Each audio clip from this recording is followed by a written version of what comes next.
Mashelkar, trustee on the Gandhi film foundation. आज मुझे बहुत खुशी हो रही है कि गांधी फिल्म फाउंडेशन की 2 फिल्में PIQL टेक्नोलॉजी से 1000 साल के लिए जतन हो रही है।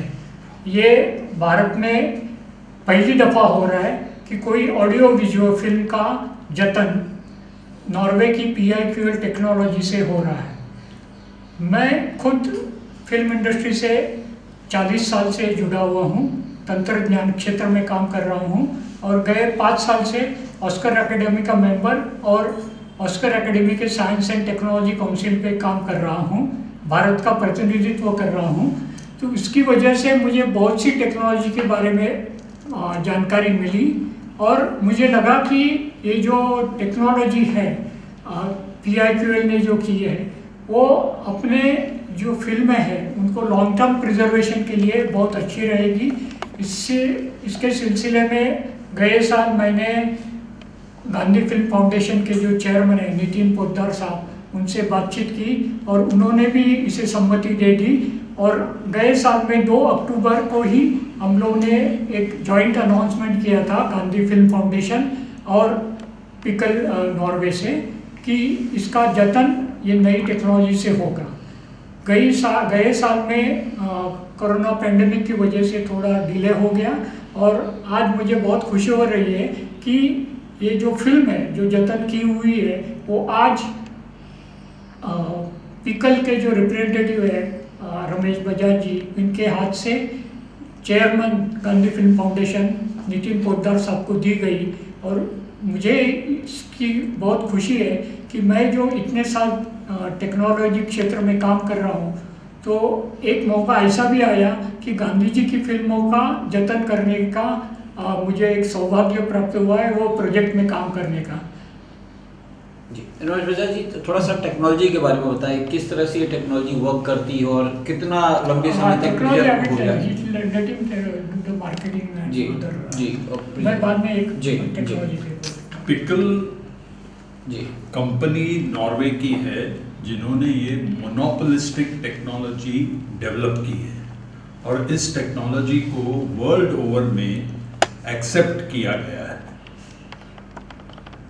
जर्मनी से सीमेंस के 100 बरस की पूरी धरोहर उन्होंने कैप्चर की है। इटली से रोम की जो वेटिकन है उसको पूरा इन्होंने पिकल की टेक्नोलॉजी के माध्यम से पिकल फिल्म में कैप्चर करके 100,000 बरस के लिए इसका स्टोर एकदम अच्छी तरह से कर लेंगे। तो इस तरीके से हर एक कंट्री में, जैसे ब्राज़ील के पेले के बारे में उन्होंने ये पूरी पेले की डेटा रखी हुई है ताकि ये सब डेटा जो है उनके आने वाली पीढ़ियों को वो प्रोत्साहित कर सके।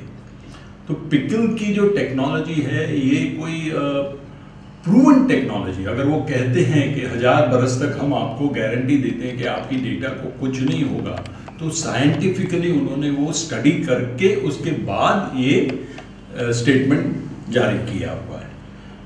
तो भारत में आने से हमारे पीढ़ियों को, हमारे जो इतने कल्चरली और हमारे जो इतने अच्छे लीडर्स हैं गांधी जी के बारे में, अगर हम उनकी पूरी डेटा को बरोबर प्रिजर्व नहीं करेंगे तो हमारी पीढ़ियां कैसे उनसे इंस्पायर होंगी। आज कोई पूछेगा दादाजी आपने गांधी जी को देखा था, बोला देखो आज पिकल फिल्म में पूरी उनकी है, आप देख सकते हो, he was there in flesh and blood.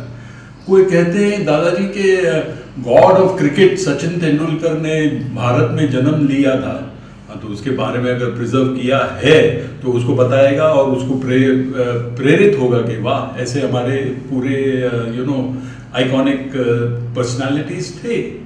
तो ये टेक्नोलॉजी बहुत जरूरी है इवन मोनेटाइज करने के लिए। आज 200 बरस की हमारी पूरी जुडिशरी की डेटा है, उसको अगर हम बरोबर नहीं रखेंगे तो जुडिशरी भी उसको किस तरीके से जजमेंट्स देगी।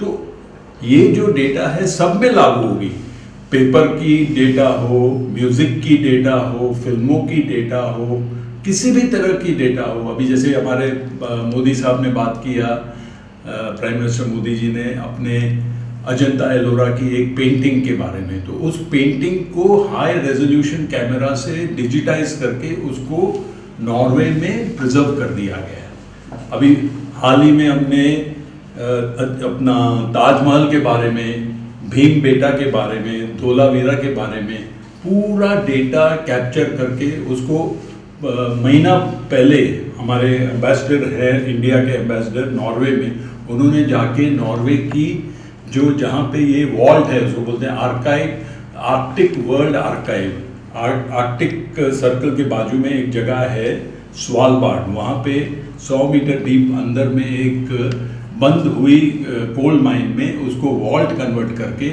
ये सब डेटा वहाँ पे स्टोर किया जाता है। उज्ज्वल जी, इस टेक्नोलॉजी के बारे में थोड़ा और बताएंगे कि किस तरह ये काम करती है? नॉर्मली हम लोग जब भी फिल्म प्रिजर्व करने के लिए उसका डिजिटाइजेशन करते हैं तो पिक्चर के लिए DPX फाइल्स बनती है और साउंड के लिए वेव फाइल्स बनती है। अभी ये जो फाइल्स है डिजिटल फाइल्स, वो एक ब्लैक एंड वाइट फिल्म में लिखी जाती है डिजिटल टेक्नोलॉजी की तरह से। तो मतलब वो फाइल्स 1 and 0 बाइनरी सिस्टम जिसको हम लोग बोलते हैं, कंप्यूटर में जो लैंग्वेज चलती है वैसे बाइनरी सिस्टम से लिखी जाती है। और वो बाइनरी सिस्टम से लिखी जाने की वजह से वो एक परमानेंट रिकॉर्ड हो जाता है, डिजिटल रिकॉर्ड वो फिल्म के ऊपर। और ये जो फिल्म है उसका उधर जो लेबोरेटरीज है उन्होंने स्टडी किया है कि ये कितने साल तक अच्छा रहेगी। तो 2 स्टडीज हुआ है, अगर 20 डिग्री सेंटीग्रेड टेम्परेचर और 50% रिलेटिव ह्यूमिडिटी रहेगी तो वो 1000 साल के लिए रहेगी। और अभी जैसे साहब ने बताया कि जो आर्कटिक वर्ल्ड आर्काइव जहाँ पे सब जीरो मतलब 0 डिग्री से कम टेम्परेचर रहता है और 50% रिलेटिव ह्यूमिडिटी रहेगी, तो वहाँ पे 2000 साल के लिए उसका टेस्टिंग हुआ है कि 2000 साल तक वो अच्छी रहेंगी। और ये जो चीज़ है वो अभी लिखने के लिए जो मशीन्स है वो अभी नॉर्वे में है, और जो रीडिंग के लिए है वो जो रीडर है पिकल का वो अभी इंडिया में दिल्ली में अवेलेबल है। बट बहुत जल्द वो जो लिखने वाली मशीन भी इंडिया में अवेलेबल होगी। और इसका उपयोग खाली एंटरटेनमेंट के लिए नहीं होगा, तो जितना भी डिजिटल डेटा होगा, whether it is like data from finance, data from legal, data from historical data, all these things we can preserve it for long term, minimum 1000 years. So this is a unique technology, and I'm really happy as a trustee of Gandhi Film Foundation that we have used this technology to preserve Gandhiji's 2 important films, and very soon other films also will be preserved through this technology. And this is really a happy moment for all of us that on the eve of, on the second day of the Gandhi Jayanti, we are announcing this. And this is not only an announcement, a physical can has already been delivered here. So one can will remain in India, one can will remain in Norway to be kept at Arctic World Archive. So this is a historical moment for any audio-visual data from India to be stored using pickle technology. आखिरी सवाल sir, इसमें गांधी जी की जो 2 फिल्में जिनको अभी preserve किया गया वो कौन सी 2 फिल्में हैं उसके बारे में भी बताएं। आपको तो मालूम है कि गांधी जी की बहुत से छोटी छोटी फिल्में बनाई थी, विट्ठल भाई मुखर्जी जवेरी एंड उनके जो सहायक थे मिस्टर जयकर, वो यहाँ ट्रस्टी भी है। और अनफॉर्चुनेटली आज वो अवेलेबल नहीं है, लेकिन उन्होंने भी इसके ऊपर काम किया था जब भी एडिटिंग वगैरह चल रहा था। तो उसमें से 2 इम्पॉर्टेंट फिल्में उन्होंने ही और हम लोग साथ में मतलब सिलेक्ट की। एक फिल्म है दांडी यात्रा के ऊपर और दूसरी जो है गोलमेज परिषद के ऊपर।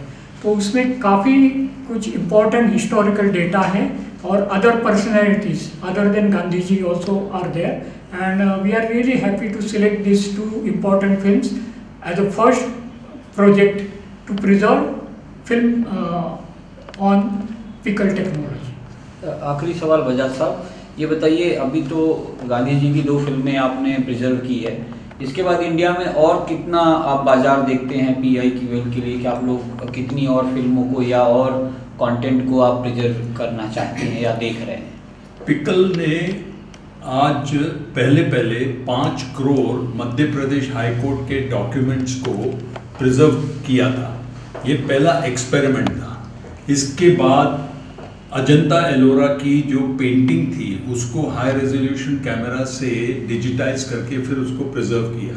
अभी हमारी कंपनी जो है आर्कियोलॉजिकल सर्वे ऑफ इंडिया के माध्यम से 6 महीने से मैसूर की उनकी ऑफिस में उनके पूरे रिकॉर्ड्स को डिजिटाइज करती है। तो उसमें से ताजमहल, भीमबेटा, धोलावीरा के बारे में आज उसको हमने वहाँ पे आर्काइव, आर्कटिक वर्ल्ड आर्काइव में प्रिजर्व कर लिया। तो ये टेक्नोलॉजी से हमें मोनेटाइजेशन वैल्यू भी आएगी। आज समझो मैं शोले फिल्म की डिजिटाइज कर लेता हूँ, उसको प्रिजर्व कर लेता हूँ।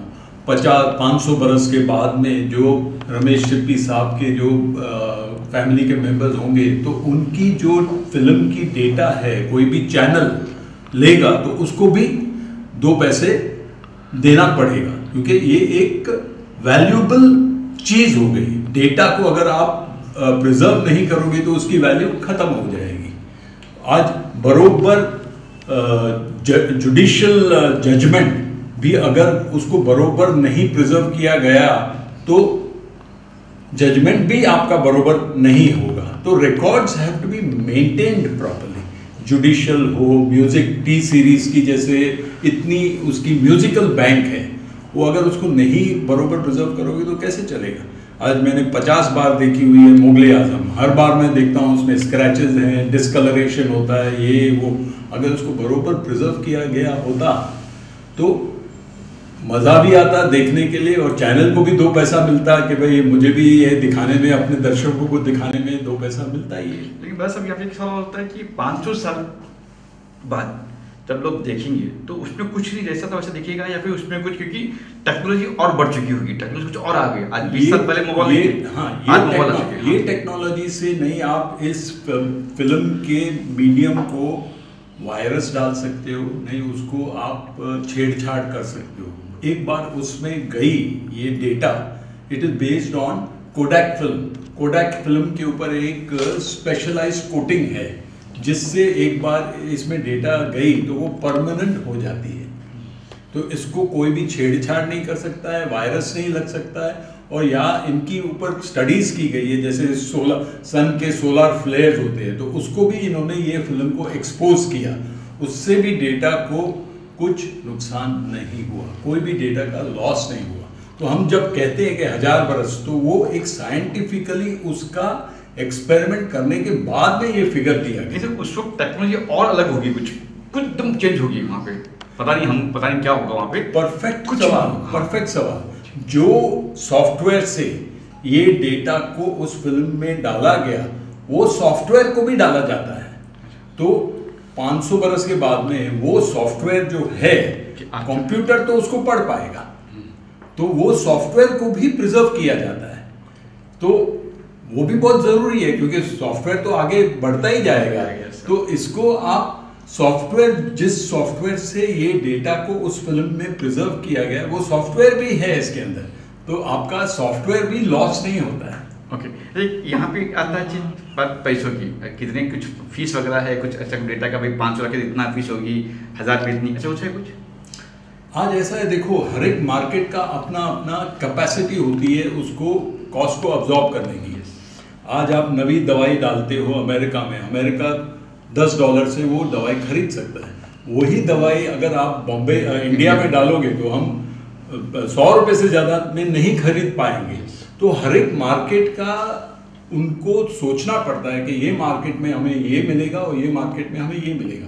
तो अभी तक इंडिया के बारे में हम लोग उनसे बातें कर रहे हैं कि देखो भैया इंडिया की जो मार्केट है उसकी जो एक यूनिकनेस है उसको आप मद्देनजर रख के सेम प्राइसिंग नहीं कर सकते हो। तो they are working on it कि भाई किस तरीके से हम ये मार्केट के लिए ऑप्टिमम प्राइसिंग का बात करके हम इस मार्केट में आ सके, क्योंकि इसके बारे में किसी ने उनको बताया नहीं था।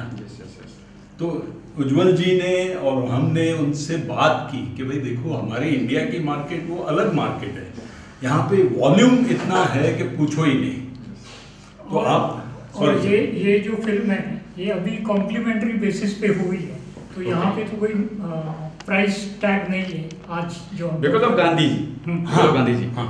ऐसे अम्बेडकर जी की फिल्म बनी है, हाँ ऐसी फिल्म बनी है कहीं कहीं बहुत सारी, हाँ। बहुत सारी। तो क्या है, हमें उसका उपयोग क्या है उसको भी मद्दे रखना है कि पैसा तो खर्चा भले होगा, गवर्नमेंट का भी होगा, मगर उपयोग क्या है उसका, किसके लिए उपयोग है। एजुकेशनल के लिए उपयोग है तो हम उसको बोल सकते हैं कि आपने प्रॉफिट करना है, मगर इतना प्रॉफिट नहीं करना है बस। क्योंकि आपको जो दूसरे तरीके से बेनिफिट मिलेगा उसका आप वैल्यू नहीं लगा सकते हो। Yes yes yes. लास्ट में कुछ कहेंगे दर्शकों से मैसेज? दिस इज एक तो ये बहुत ऐतिहासिक दिवस है कि पहली दफ़ा audio visual film pickle technology से प्रिजर्व की गई है भारत में।